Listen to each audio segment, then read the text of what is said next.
The acting head of Homeland Security tells CBS News the Trump administration's controversial immigration policy that led to family separations is not coming back.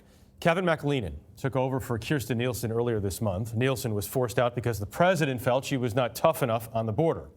Sharyn Alfonsi of 60 Minutes interviewed McAleenan at the border. Here is some of her reports.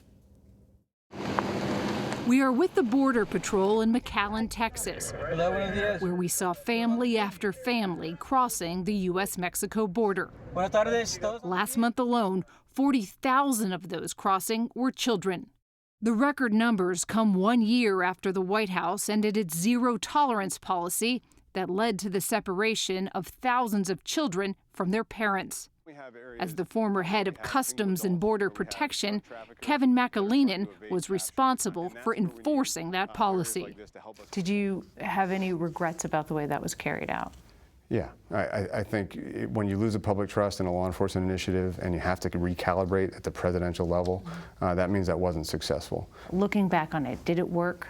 So the enforcement of the law against parents who violated our border laws and brought children with them was effective. It reduced the flow. But it didn't work in the sense that we lost the public trust in the implementation of that initiative. Now, Border Patrol stations are overwhelmed with families, and the secretary told us DHS is looking for new ways to house them. What about tent cities? Is that on the table? Tent cities, I think, is a misnomer. For us right now, we are looking at DHS at putting up some soft-sided facilities. In fact, isn't that a tent? It is, sure. It could be a tent, but I want to explain the purpose for it. We just had a bipartisan report from the Homeland Security Advisory Council that looked at the situation we're facing on the border and said you need additional facilities. You need to be able to take families and children out of a Border Patrol station, which is a police station. It's built for single adults who have violated laws, and you need them in a better setting.